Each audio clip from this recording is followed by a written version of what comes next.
So what I would like to do now, I would like to say good morning and welcome to all of the participants. My name is Agnieszka Radziwon, and I'm an open innovation scholar affiliated with Garwood Center for Corporate Innovation, UC Berkeley, and Aarhus University. My guest today is Ravi Arora. Ravi is a vice president of Tata Sons, responsible for innovation program at Tata Group. He's also an author of Making Innovation Happen, Igniting Innovation the Tata Way. Today, he will talk about key country-level innovation drivers and India's response to COVID-19. And I'm handing over to Ravi. Thank you so much, Agnieszka, and thank you so much, ISPIM and Ian, especially. Ian has been a great driver for ISPIM and ISPIM conferences.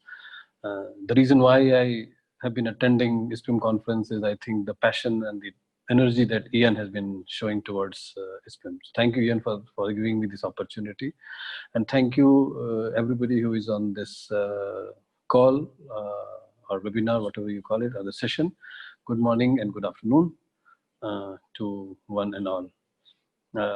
So if we were to, I would like to start this presentation by saying that most of the innovations are actually get started because of challenge. The challenge could be external or the challenge could be internal, both. And there are multiple research papers that have been written on this subject. Now, COVID is one of them. And as you can see that COVID actually posed a big challenge to all nations, all countries. And the presentation today that I'm starting is from March of 17th this year. That was the status globally in terms of number of cases. The cases which are clearly known to us is what I have written. The cases which are not very clear, I have not mentioned about those. And also we see on the right hand side that how this family of virus has been gradually becoming more and more lethal, so to speak, in terms of Ebola and SARS-MERS. And now when you face such a challenge, especially on the health or the medical way, the typical response is what we hear from the new product introduction department or a function from every company. They all look at if the automotive company has to gain market share, everybody looks at new product introduction or NPI, what we call it, or the NPD department, to come out with something which is breakthrough in terms of products. Similarly, for when it comes to a challenge like COVID, most of the world is pivoting towards finding a vaccine, and there are 100 such vaccines under different stages. We all know, we all read, we all wait for them. And people are waiting for cure. There have been multiple medicines people have tried. Multiple papers have been written, papers have been withdrawn in the last few weeks' time. So all sorts of things have happened. So it's like people are looking for NPD for vaccine and NPD for cure. Now, somehow, I personally, for sure, I won't say about others, I somehow believe that, and we all know that innovation is top-down.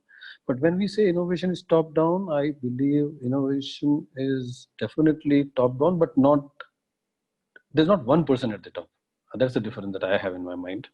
And that's what I have been writing for the last few years. That innovation, when it comes to top-down, there are many people sitting at the top. It all depends how you look at the triangle.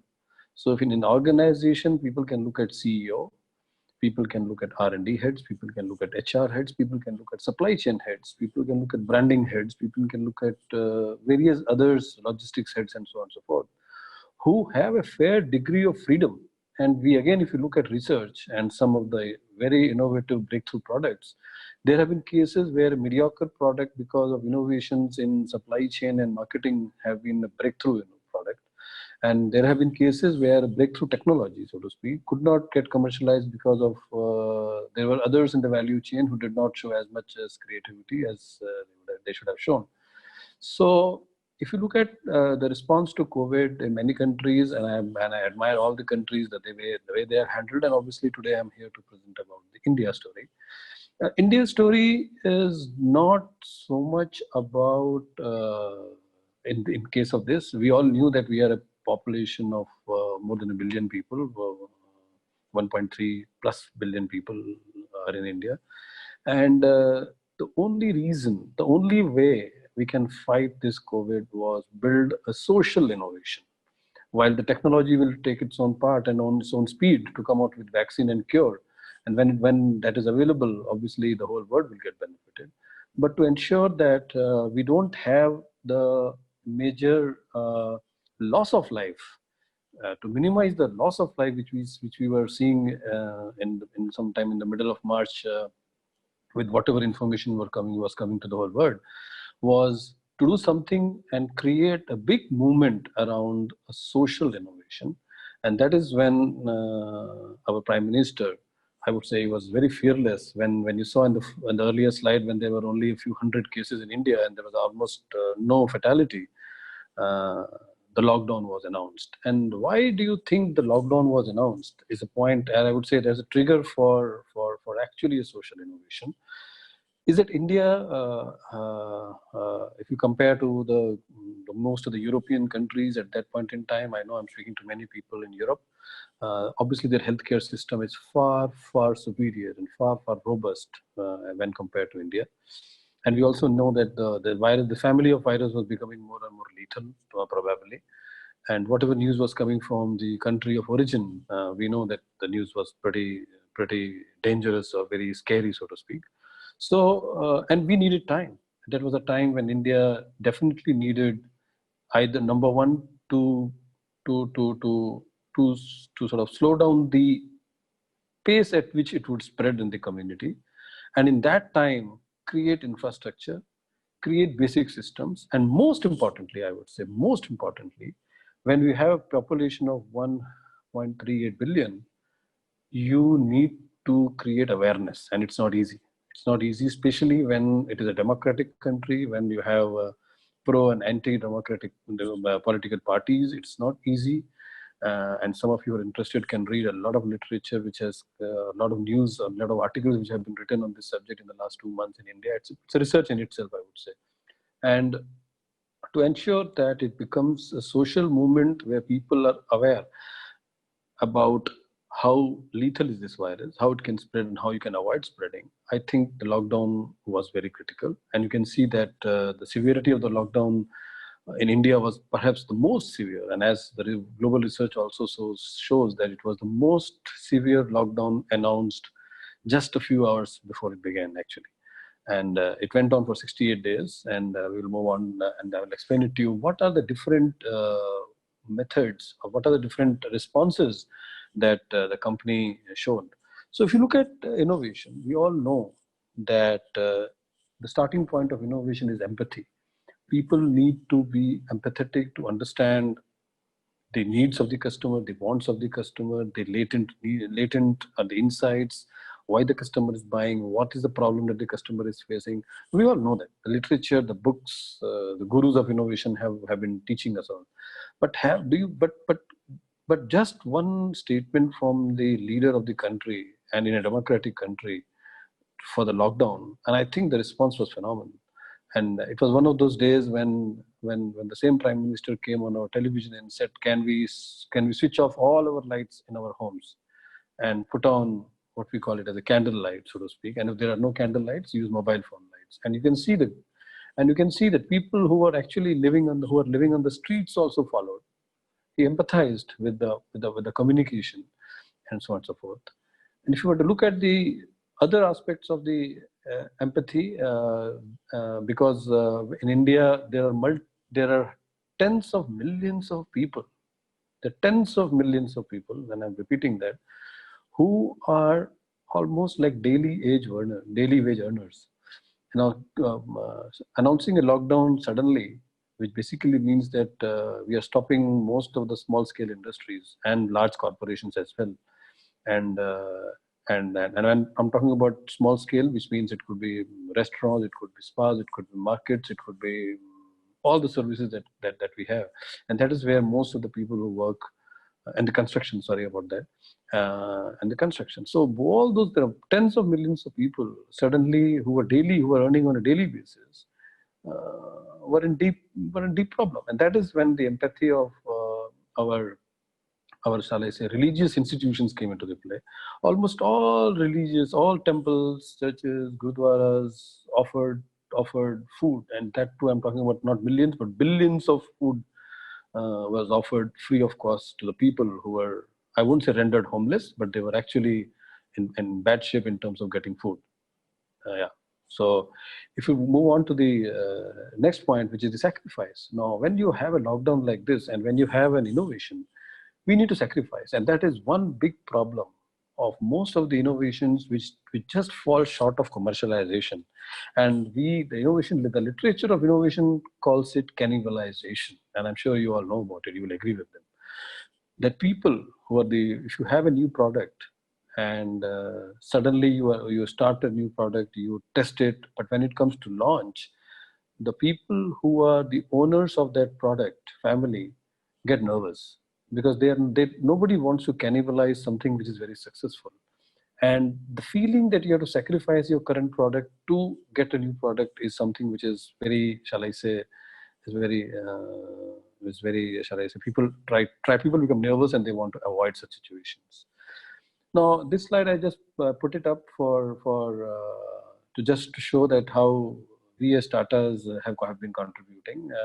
The Prime Minister announced a fund called PM Cares, and he requested everybody, all corporates and individuals, to contribute to that. And I'm just happy to share that the company and the group that I work for, Tata Group, was right on the top.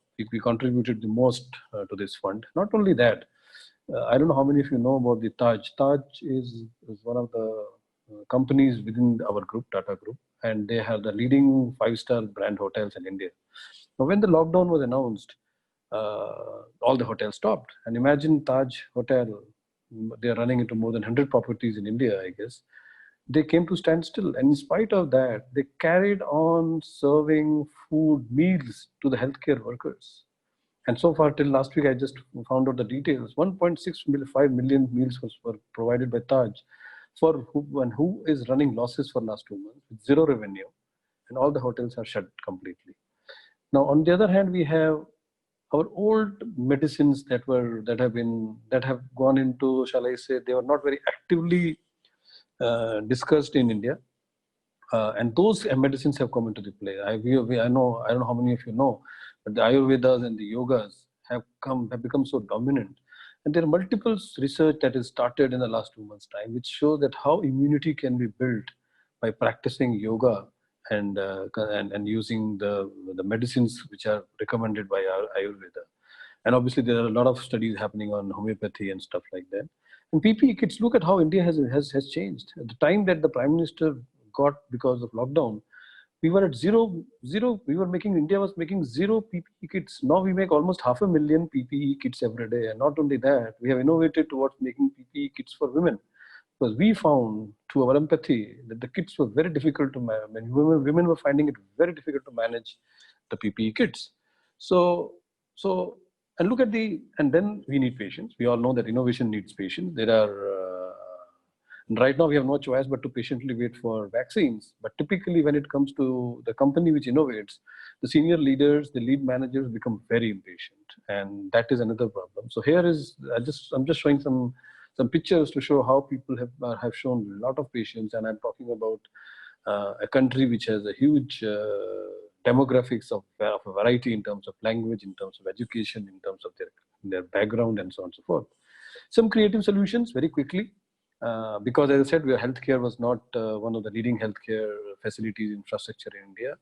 And since the lockdown, all the trains, thousands of trains came to standstill. So we immediately converted few trains into isolation centers for COVID patients. We came out with a mobile app called Aragya Setu to track contacts of people who are tested positive so that we can do contact tracing. We came out with our own ventilator at 1/7 the cost.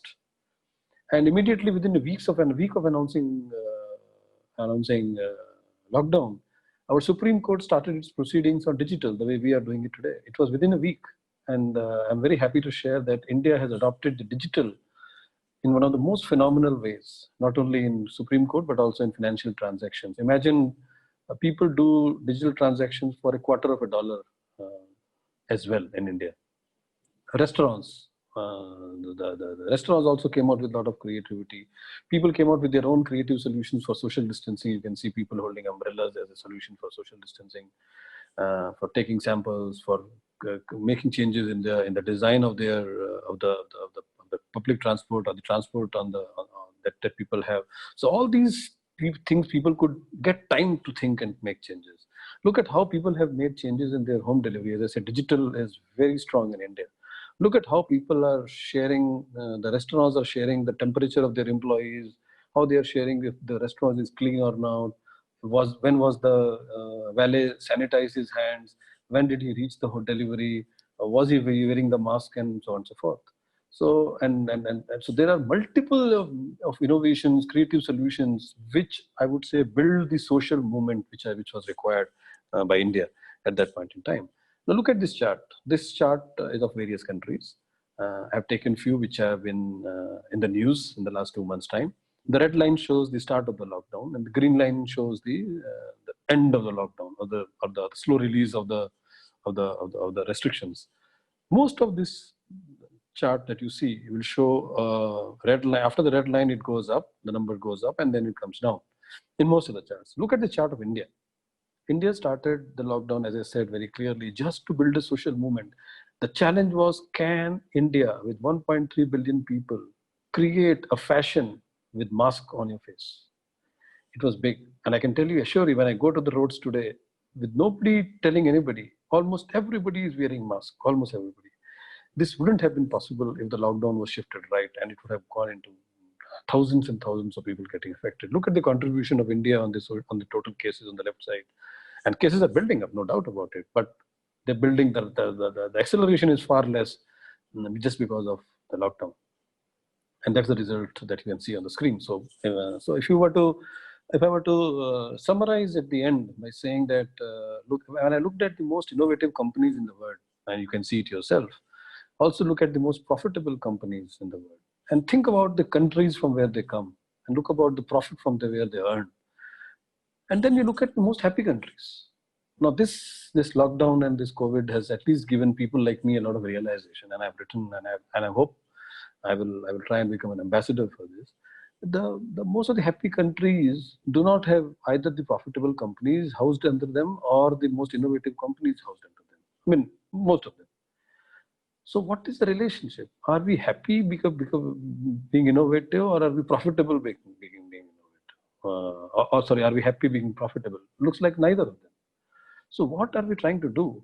So my request and my suggestion to people who are from research to figure out, how can we improve this? How can we bring the conscious and the responsible capitalism in the framework of innovation, which the innovation framework today has a big miss in my view.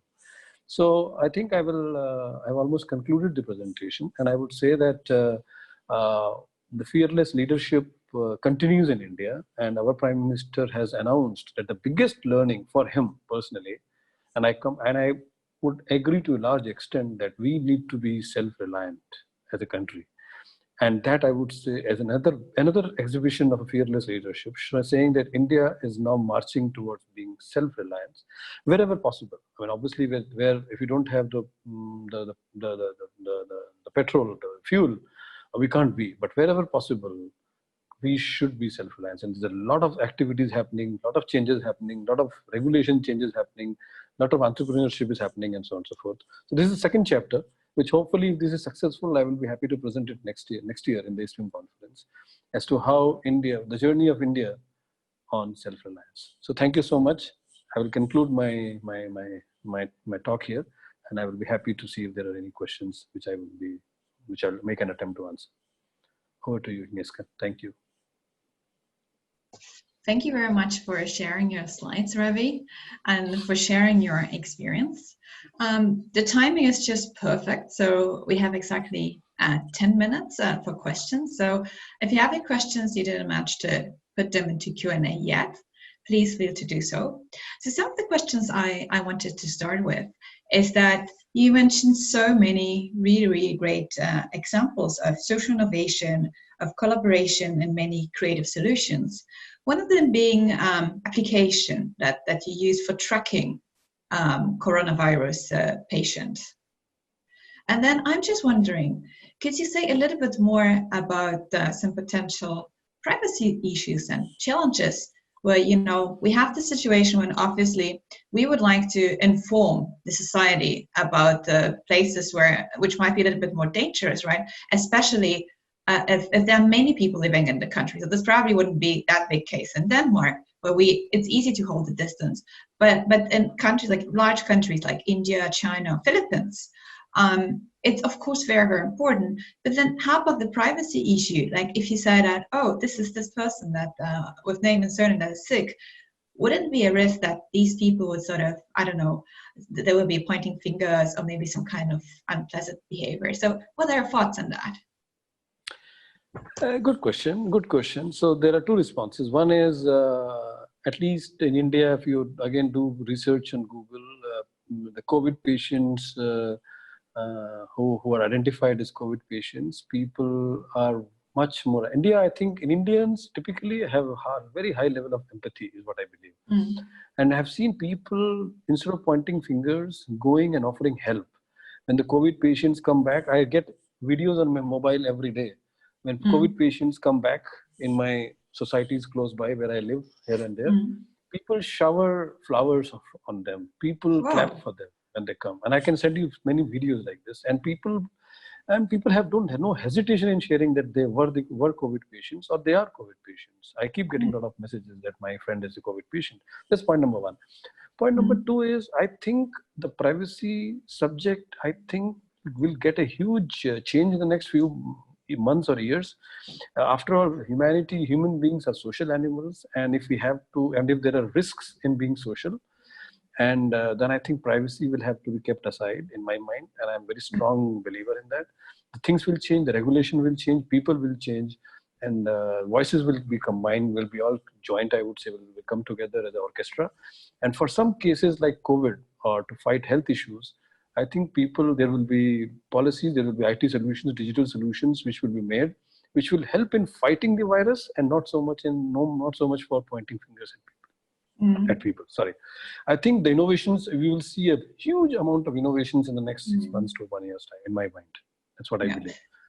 But I think what you said is just amazing, because when you think about innovation management, and then we think about like kind of a failure cases or potential failure cases, this is just so important sort of to make a space for improvement. And it seems that India is also kind of learning from some of these lessons, trying to show that it's not a shame like to be sick.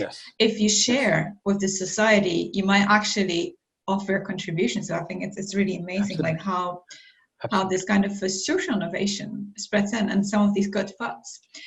We have a couple of questions on the Q&A. Let's start with Ajit Paul. So he writes, excellent coverage of India's situation and differences. However, India had mixed results in some states with wide variance. What would be the gaps India needs to learn or improve? Yes, in my mind, definitely there are lessons. And when you do something which is as innovative as trying to do a large-scale innovation on the people side, 1.3 billion, there are definitely plenty of lessons learned. It was the first time, obviously, it was being done. So I think the preparedness could have been better.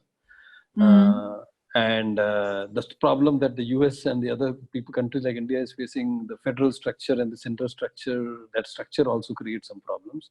And I don't know how to respond to that. If there are any lessons learned, I'm not too sure. That's not necessarily a lessons learned. But yes, one is better preparing better. Number one. Number two, I would say the lessons was that in terms of handling, I don't think people or the government could think about the millions of migrant workers, which I said, circular migrant, which we call, which ran into 50 million, 60 million, 70 million. We don't know how many were there. There are different reports, and there are definitely more than 50 million people who are migrant, moving from one state to the other state, which is like a Europe. India is like a Europe, as you know. So moving from one country to the other and when there were no trains, it was quite a misery, I would say. And that is one lesson that I think we all have to learn. But let me tell you honestly, one more point. It is a village. If you go and read about villages are following quarantine policies far stronger. I've got many friends in village. If somebody goes to a village from a city today, the villages stop the person outside for 15 days before letting that person into the village. And cities are not following that. The problem is that.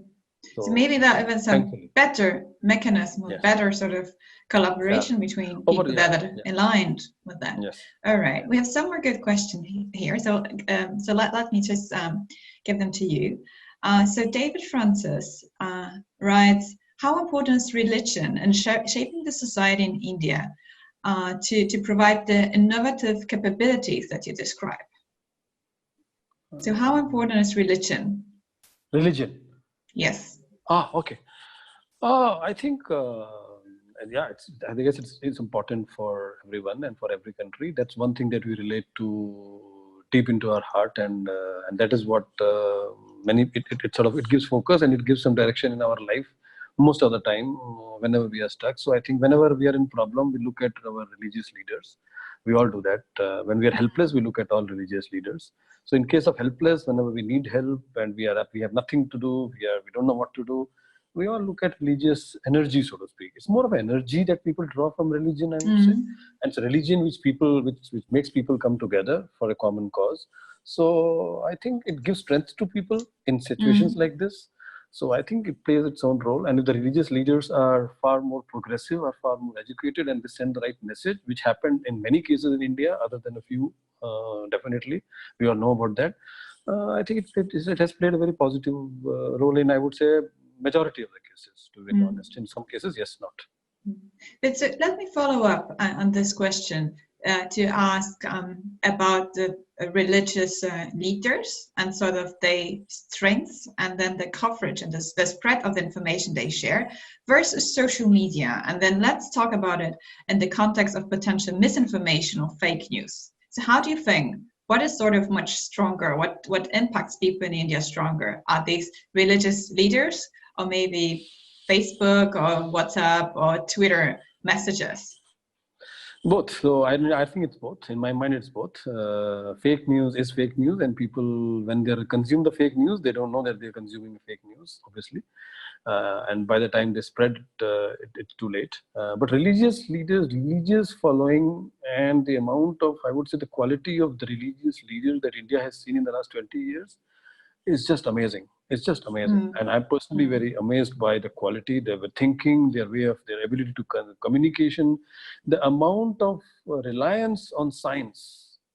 I will repeat, the amount of belief that they showed on science is amazing. It's a big difference. 20 years back, if you go in India, most of the religious leaders will not even talk even an iota of science. But today, there are a large amount of, I think India as one of the, not a religious necessarily, but one of the big FMCG companies today in India is run by a person who is not religious, but he teaches yoga, so to speak. And it is the biggest FMCG company today, one of the biggest FMCG companies today, with lots of products which increase your immunity.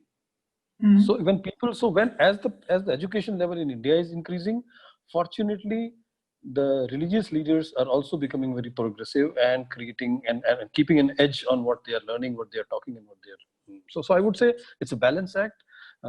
Fake news is a problem global, which India is also facing, and I don't think there's an answer. Yes, thank you very much. I think we have a time for last question, which might be like also concluding question.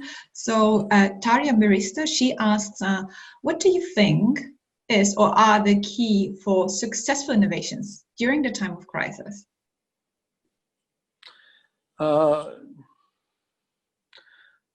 So I am not too sure if I can answer this holistically, but the way I am seeing is people are more inclined towards those innovation which have a strong value. People are relating to value system, values much more than they were before.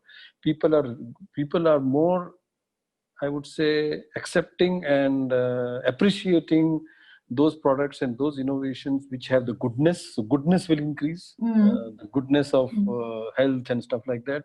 The digital will increase. The digital innovations has to increase. So digital, health, wellness, purity, truthfulness. I think if you use these levers, I think these are the levers which I would say are going to be important levers for the innovations in future.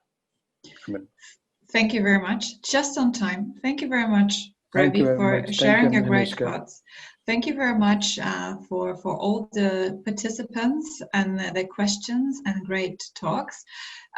Ravi, it's great having at ISPIM, and I'm really looking forward to our talk next year at ISPIM again, just to see what happened and what can we learn from pandemic and post-pandemic and I guess upcoming recession. Thank you very much, everyone, and have a great ISPIM. Thank you so much. Thank you so much. Thank you, everybody. Thank you, Ian, and thank you all the participants, and thank you, Agnieszka. Thank you so much. Bye-bye. Bye-bye. Bye. Bye.